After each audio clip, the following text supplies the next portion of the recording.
आपने अभी हमारे टॉपर्स को सुना है और समझा भी है जो भी उन्होंने बताया है।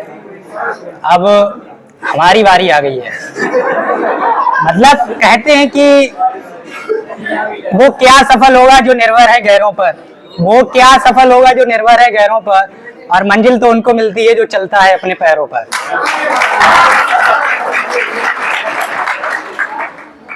मैं अपनी बात को स्टार्ट करने से पहले कुछ बातें यहाँ बोलना चाहूँगा। मैं इस सम्माननीय मंच को नमन करता हूँ। हमारे इस कार्यक्रम के परम आदरणीय अध्यक्ष महोदय, हम सभी के चहेते व लोकप्रिय माननीय आदरणीय गुरुदेव मिस्टर आर के तिवारी सर, हमारे इस कार्यक्रम को विशिष्टता प्रदान कर रहे हमारे गुरुजन व प्यारे भैया बहन, हमारे इस कार्यक्रम के महत्वपूर्ण अंग दर्शक, मैं आप सभी का हार्दिक नमन करता हूं, अभिनंदन करता हूं व सादर वंदन करता हूं।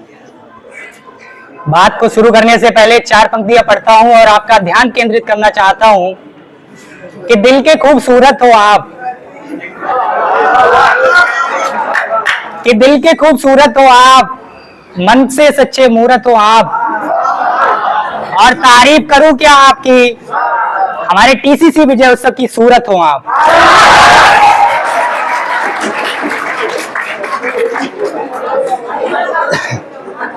जैसे कि आज जो भी कार्यक्रम हुआ है, इस कार्यक्रम की मतलब इस मंजिल तक आने के लिए हमें डेली थोड़ा थोड़ा पढ़ना होता है। अपने कैरियर की एक लाइन होती है जहाँ पे हमारा टारगेट होता है, जहाँ पे हमारी मंजिल होती है, और उस मंजिल को मतलब बताने के लिए सर हमारे साथ जुड़े रहते हैं। सर हमें रास्ता बताते हैं, चलना हमें खुद होता है। जब सर हमें रास्ता बताते हैं तो चलना हमें खुद होता है। तो जे यहाँ मंजिल तक पहुँचने के लिए हमें ऐसा नहीं है कि एक साथ पहुँचना है, हमें अपनी डेली मेहनत करनी है और इस मंजिल तक पहुँचना है। कोई आज हम यहाँ सबको पता है 3rd रैंक आई है और केमिस्ट्री में 97 मैंने अंक प्राप्त किए हैं। क्या आपको ऐसा लगता है कि एक दिन में जो आगे होंगे? नहीं आए। लेकिन हाँ, इस बात पर मैं घमंड भी नहीं कर रहा हूँ कि मेरे इतने नंबर आ गए, मैंने सब कुछ कर लिया। मैंने कुछ नहीं किया। अभी मैंने कुछ नहीं किया, केवल 12th पास किया है। और अगर मैंने 12th के ऊपर अपने को बहुत ज्यादा प्राउड फील कर लिया, अपने को बहुत ज्यादा घमंड कर लिया, तो आई थिंक आप फ्यूचर में कुछ नहीं कर सकते हो। क्योंकि यहाँ तो बहुत से लोग हैं, मैं उनकी जो भी डिस्कसिंग है आगे करूंगा। सबसे पहले इस मंजिल तक पहुंचने के लिए मैं चार पंक्तियां पढ़ता हूं कि मंजिल यूं नहीं मिलती इंसान को, मंजिल यूं नहीं मिलती इंसान को, जुनून सा दिल में जगाना पड़ता है। और मैंने पूछा चिड़िया से कि घोंसला कैसे बनता है, तो वह बोली तिनका तिनका उठाना पड़ता है। इस मंजिल तक पहुंचने के लिए हमें डेली थोड़ा थोड़ा अपना गोल सेट करके, टाइम टेबल बना के, उसको फॉलो करके इस मंजिल तक पहुंचा जाता है। जहां से हम अपनी जर्नी को स्टार्ट करते हैं वो होता है कि डेली थोड़ा थोड़ा पढ़ना। आप थोड़ा थोड़ा पढ़ोगे, आई थिंक जब एक एक टॉपिक क्लियर करके पढ़ोगे तो एक दिन वो आएगा कि आप पूरी कॉपी याद कर लोगे। आप पूरी कॉपी याद कर लोगे, आप जब एग्जाम में बैठोगे जाके तो आई थिंक 70 में 70 का मतलब जो भी पेपर आता है वो उस कॉपी से करके आओगे। और यहाँ तक कि मैं बोलता हूँ, अब तो मेरा 1 साल का एक्सपीरियंस हो गया सर से जुड़े होके, कि 12th का पेपर जो भी केमिस्ट्री का, कि केमिस्ट्री में 12th का जो भी पेपर आपका होता है, हालांकि मेरे टाइम पे केमिस्ट्री में सबसे कम सिलेबस हुआ था, हमारे बहुत ज्यादा डर भी था। हमने पर्सनली सर से भी बोला था कि ऐसा ना हो पेपर कुछ पढ़ा हुआ ही ना मिले। कहीं ना कहीं सर के भी माइंड में था कि इस बार सिलेबस कम हुआ है, पता नहीं बोर्ड क्या करेगा। लेकिन बोर्ड की इतनी हिम्मत नहीं हो पाई कि केमिस्ट्री में तिवारी कोचिंग सेंटर के नोट से पेपर बाहर कर पाए। और ये मैं ऐसे नहीं बोल रहा हूँ कि आप लोग सोच रहे हो सकता है सर ने इन्हें पढ़ा दिया हो कि बाहर जाके यही बोलना। सर ने मुझसे कुछ नहीं कहा, सर ने केवल ये कहा आपका स्पीच होगा। मैंने कहा जब मेरा स्पीच होगा तो कहीं ना कहीं जो हकीकत है वो तो बताएंगे ही। कुछ लोगों के माइंड में चलता है कि पता नहीं पेपर मिलेगा नहीं मिलेगा। मैं आपको इस दावे के साथ बोलता हूँ, अगर सर से लास्ट टाइम तक, क्योंकि लास्ट टाइम बहुत इंपॉर्टेंट है, लास्ट टाइम तक अगर जुड़े रहे तो गारंटी मैं ही लेता हूँ पेपर आपका बाहर नहीं जाएगा। क्योंकि कुछ लोग ऐसे होते हैं जैसे ही उनके प्रैक्टिकल की डेट शीट आती है वो कोचिंग को रिजाइन करना स्टार्ट कर देते हैं। जब वो कोचिंग को रिजाइन करना स्टार्ट करते हैं, जब उनके एग्जाम होते हैं, रिजल्ट आता है, तो बाद में क्या कहते हैं कि हमारी किस्मत में नहीं था इसलिए हम कुछ कर नहीं पाए। ऐसा नहीं होता है, बाहर जो कॉपी चेक कर रहे हैं वो भी मूर्ख नहीं है। किस्मत का खेल तो बाद का रहता है, पहले अपनी हार्ड वर्किंग देखो आप कितना जानते हो। अधिकतर लोग मैंने देखे हैं बहुत ज्यादा किस्मत पर फोकस करते हैं कि मेरी किस्मत में कुछ नहीं। अरे किस्मत आप खुद अपनी अपने आप रच रहे हो, किस्मत आप खुद अपनी अपने आप रच रहे हो। इसलिए जब आप अपने पर निर्भर हो, अपने पर डिपेंड हो, तो क्यों ना आप अच्छी मेहनत करो, इस मुकाम तक पहुंचो।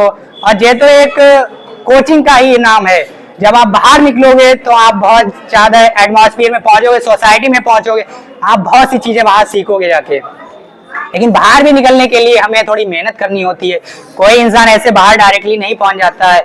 और जब आप पढ़ाई करते हो तो पढ़ाई करने के टाइम आपको बीच में कभी ना कभी अप एंड डाउन्स, डिमोटिवेट ऐसी कंडीशन आती है, बोरिंग फील होता है। कभी कभी मुझे तो खुद लगता था कि यार कहाँ पढ़ना है, ये तो छोड़ो सब, इसमें क्या रखा है। लेकिन जब डिमोटिवेट होते थे तो सर तो मोटिवेट करते ही थे, खुद अपनी फैमिली से बैकग्राउंड के मोटिवेट होइए। आज के टाइम पे लोग फोन से मोटिवेट होते हैं, रील चला ली मोटिवेट होने लगे, उससे कुछ नहीं होने वाला है। आप अपनी फैमिली के बैकग्राउंड के बारे में समझो कि हमारी फैमिली क्या है, आप वहां से मोटिवेट इतना हो जाए कि लाइफ में आपने कभी समझा ही नहीं कि आप क्या कर पहुंचो। कभी भी डिमोटिवेट हो तो मोटिवेट हमेशा अपनी फैमिली से होइएगा, ना कि यूट्यूब से या इंस्टाग्राम से, इनसे रील्स देखने से हो जाए, कभी नहीं कुछ होने वाला है। और जब आपकी जर्नी में अप एंड डाउन आते हैं, आप बोरिंग फील करते हो, टूटने लगते हो अपने हौसलों से, तो मैं 4 पंक्तियां पढ़ रहा हूँ कि टूटने लगे हौसले तो याद रखना, कि टूटने लगे हौसले तो याद रखना, बिना मेहनत के तक तो ताज नहीं मिलते, और ढूंढ लेते हैं अंधेरों में मंजिल अपनी, क्योंकि जुगनू किसी रोशनी के मोहताज नहीं होते हैं। और जब आप समझो एक जुगनू किसी रोशनी का मोहताज नहीं होता, वो खुद अपनी रोशनी से सब कुछ देखता है। ठीक उसी प्रकार जब सामने हो मंजिल तो रास्ता ना मोड़ना, कि सामने हो मंजिल तो रास्ता ना मोड़ना, मन में जो भी हो वो सपना ना तोड़ना, कदम कदम पर तो मिलेंगी मुश्किलें आपको, बस सितारे छूने के लिए जमीन मत छोड़ना। क्योंकि अगर आपने यहाँ से सब कुछ छोड़ दिया तो आप मंजिल छोड़ो, आप आगे टारगेट भी नहीं आप खुद सोच सकोगे कि हमारा कहाँ है। इसलिए एक अपना टारगेट सेट करो, उस जर्नी पे, उस लाइन पे चलो, और उसके लिए सर तो गाइडलाइन करते ही रहते हैं। और जैसा कि पढ़ाई की बात हुई, पढ़ाई के साथ साथ और भी कंडीशंस आती हैं कि एक मोस्ट इंपॉर्टेंट लाइन जो कि मैं सबसे बोलता हूँ, आप सभी से भी बोल रहा हूँ कि either work hard now then rest for the rest of your life, either work hard now then rest for the rest of your life, otherwise rest now then hard work for the rest of your life. अगर आप अभी कड़ी मेहनत कर लोगे तो पूरी जिंदगी आराम है, और आप अगर अभी आराम कर रहे हो तो पूरी जिंदगी मेहनत ही मेहनत करनी है। तो इसलिए मैं ज्यादा कुछ नहीं बोलता हुआ आप लोगों से एक बात और बोल दूं कि आप 10th और 12th में अच्छी परसेंटेज ले आते हो, अच्छी बात है, लेकिन आपका टारगेट वहीं पे समाप्त नहीं होता है। आपको लाइफ में बहुत कुछ करना है। जब लाइफ में बहुत कुछ करना है तो किसी चीज पे घमंड नहीं करना है। अगर आप किसी चीज पे घमंड करते हो तो सच में एक चीज आपको ध्यान रखनी है कि बारहसिंगा ने अपने सींगों पर घमंड किया था, इसीलिए उसके सींग टूटे थे। ठीक उसी प्रकार मैं 4 पंक्तियां पढ़ता हूँ कि घमंड ना करना जिंदगी में, तकदीर बदलती रहती है और शीशा वही रहता है, बस तस्वीर बदलती रहती है।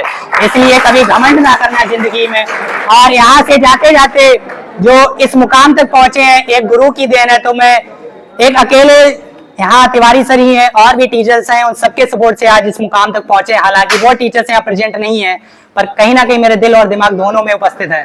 मैं उनके लिए 4 पंक्तियां पढ़ता हूँ कि जिंदगी को गिरवी रखकर भी, कि जिंदगी को गिरवी रखकर भी न चुका पाएंगे हम उनका कर्जा।